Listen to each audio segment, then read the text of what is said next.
Olá, queridas irmãs, queridos irmãos, meus amigos, minhas amigas. Que alegria nos encontrarmos novamente aqui na leitura do Livro de Mórmon, neste clube de leitura do Livro de Mórmon. Hoje é dia 25 de março, é sábado, e nós estamos completando 149 dias de leitura do Livro de Mórmon. Parabéns, que alegria, que felicidade. Eu amo as escrituras, a Bíblia, o Novo Testamento, o Doutrina e Convênios, Espécie de Grande Valor, mas o Livro de Mórmon, ele é o meu livro. E o livro que eu mais li na minha vida, é o que eu mais me apeguei. E quando eu e vocês lemos o Livro de Mórmon, algo maravilhoso acontece, nos aproximamos do Salvador Jesus Cristo. E todos nós temos que descobrir e redescobrir o Livro de Mórmon muitas e muitas vezes na nossa vida, tá bom? E hoje nós vamos ler Alma 49. Os invasores lamanitas não conseguem tomar as cidades fortificadas de Amonia e Noé. Amalequias amaldiçoa Deus e jura beber o sangue de Moroni. Elamã e seus irmãos continuam a fortalecer a igreja, aproximadamente 72 a.C. E aconteceu então que no 11º mês do 19º ano, no 10º dia do mês, os exércitos dos lamanitas foram vistos aproximando-se da terra de Amonia. E eis que a cidade havia sido reconstruída, e nas fronteiras da cidade Moroni colocaram um exército, e ao seu redor amontoaram terra para protegerem-se das flechas e pedras dos lamanitas, porque eis que eles lutavam com pedras e com flechas. Eis que eu disse que a cidade de Amonia havia sido reconstruída. Digo sim, que ela foi reconstruída em parte, e em virtude de os lamanitas terem-na destruído uma vez por causa da iniquidade do povo, supuseram que ela se tornasse novamente presa fácil para eles. Mas eis que grande foi seu desapontamento, porque eis que os nefitas haviam levantado um parapeito de terra ao seu redor, tão alto que os lamanitas não podiam atirar suas pedras e suas flechas de modo a produzir efeito, nem podiam atacá-los senão pelo lugar de entrada. Ora, nesta ocasião, os capitães-chefes dos lamanitas ficaram grandemente surpresos com a sabedoria dos nefitas na preparação de seus lugares de defesa. Ora, os chefes dos lamanitas haviam suposto, devido à sua superioridade numérica, sim, supuseram que teriam a oportunidade de atacá-los como até então haviam feito, sim, e tinham-se também preparado com escudos e couraças, e também se prepararam com vestimentas de pele, sim, vestimentas bem grossas para cobrir-lhes a nudez. E achando-se assim preparados, supunham poder facilmente dominar e subjugar seus irmãos ao jugo da escravidão, ou matá-los e massacrá-los segundo sua vontade. Mas eis que, para sua total surpresa, eles estavam preparados para recebê-los de uma forma nunca antes vista entre os filhos de Lei. Ora, estavam preparados para os lamanitas para combater segundo as instruções de Moroni. E o que foi que aconteceu de tão extraordinário? Durante muitos séculos, inclusive, os lamanitas e os nefitas se mantiveram em guerras. Mas neste período da história, o seu comandante-chefe era Moroni. E Moroni, então, ele se preparou de uma forma que era nova, uma forma desconhecida para os lamanitas. Eles se prepararam de uma forma diferente. E o que eles fizeram? Eles se reuniram nas cidades, fortificaram com muralhas de terra ou de pedra as cidades, de tal maneira que os lamanitas não podiam atacar. E eles ficaram perplexos com isso. E quando eu estava lendo isso, eu fiquei pensando assim, bem, eles mudaram a forma de se preparar. E devido a isso, eles obtiveram muitas vantagens. E eu fiquei lembrando de eu, irmão André, de você que está me ouvindo, como nós estamos nos preparando para as batalhas da nossa vida. Como nós estamos nos preparando quando o diabo vem com seus dardos inflamados tentando nos destruir. E eu fiquei ponderando um pouco sobre isso. Como você se prepara? O que você tem feito de novo para te ajudar a estar mais forte, mais firme em seguir o Salvador Jesus Cristo? Algo para pensar, tá bom?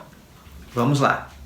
E aconteceu que os lamanitas, ou seja, os amalequiaitas, ficaram muito surpresos com a maneira pela qual eles se haviam preparado para a guerra.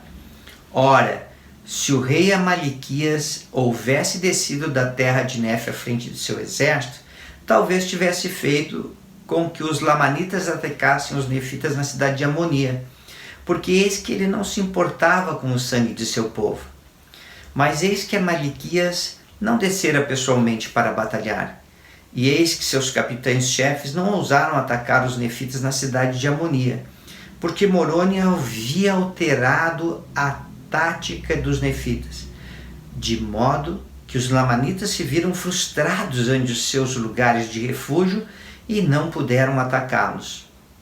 Portanto, retrocederam para o deserto, levantaram o acampamento e marcharam em direção à terra de Noé, supondo que esse seria o melhor lugar para atacar os nefitas. Porque não sabiam que Moroni tinha fortificado, ou seja, construído fortes de defesa por todas as cidades em toda a terra circunvizinha. Por isso marcharam para a terra de Noé com a firme determinação. Sim, seus capitães-chefes adiantaram-se e fizeram o juramento de destruir o povo daquela cidade. Mas eis que, para seu assombro, a cidade de Noé, que até então fora um local indefeso, agora se tornara forte por causa de Moroni, sim, e até excedia a força da cidade de Amonia. E então, eis que nisto Moroni fora sábio, porque havia suposto que eles ficariam amedrontados com a cidade de Amonia. E como a cidade de Noé fora sempre a parte mais fraca da terra, consequentemente marchariam para lá, a fim de lutar. E assim aconteceu segundo seus desejos. E eis que Moroni havia nomeado Leí para ser capitão-chefe dos homens daquela cidade. E era o mesmo Leí que havia lutado com os lamanitas no vale, a leste do rio Sidão.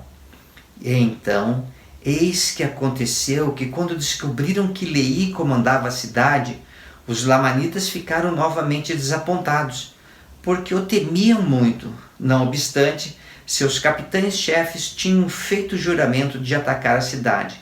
Portanto, fizeram avançar seus exércitos. Ora, eis que os lamanitas não podiam penetrar em seus fortes de defesa por nenhum outro meio, a não ser pela entrada, em virtude da altura do parapeito que fora levantado, e da profundidade do fosso que haviam cavado em redor, a não ser pela entrada. E assim estavam os nefitas preparados para destruir todos os que tentassem escalar o forte, para nele entrar por qualquer outro meio, atirando-lhes pedras e flechas. Dessa forma estavam eles preparados, sim, um grupo de seus homens mais fortes, com suas espadas e suas fundas, para derrubar todos os que tentassem penetrar em sua fortaleza pela entrada. E assim estavam eles preparados para defender-se dos lamanitas. E aconteceu que os capitães dos lamanitas levaram seus exércitos para a frente da entrada e começaram a contender com os nefitas, com a intenção de penetrar no forte, mas eis que foram rechaçados várias vezes, tendo sido mortos numa grande matança.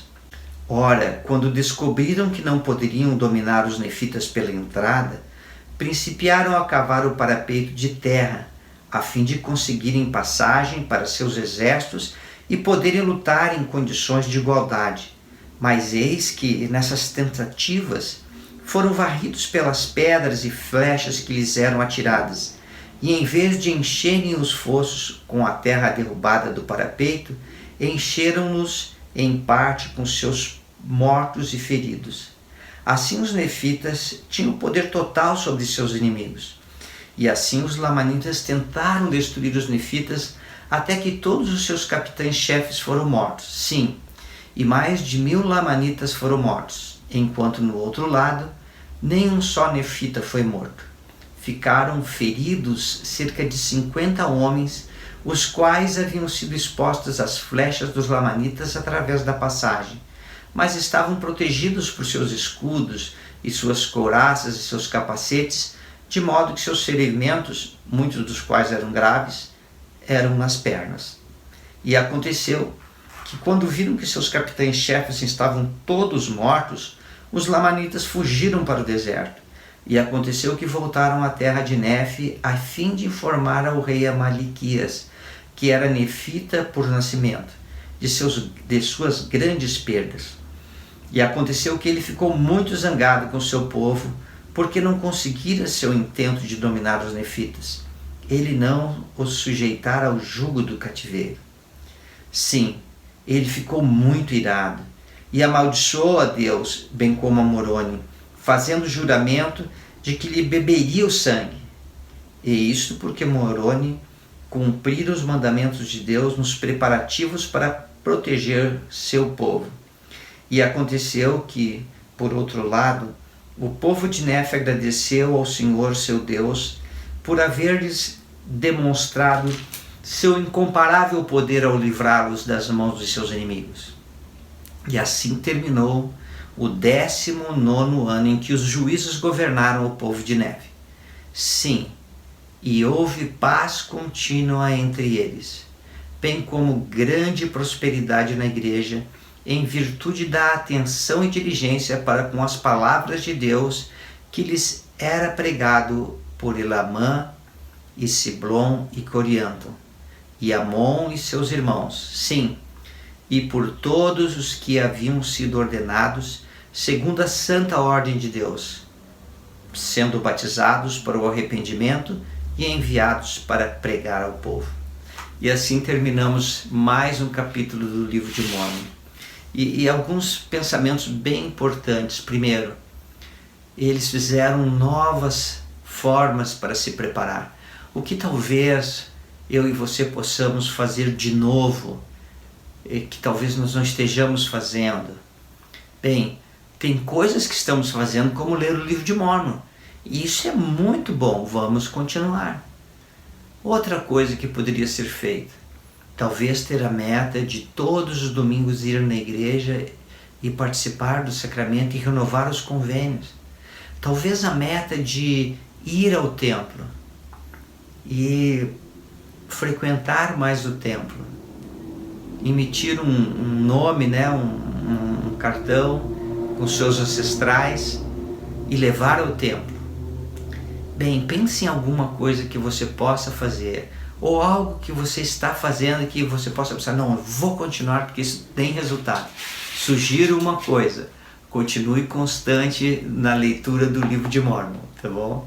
Tchau, queridas irmãs, queridos irmãos, um ótimo final de tarde e até amanhã.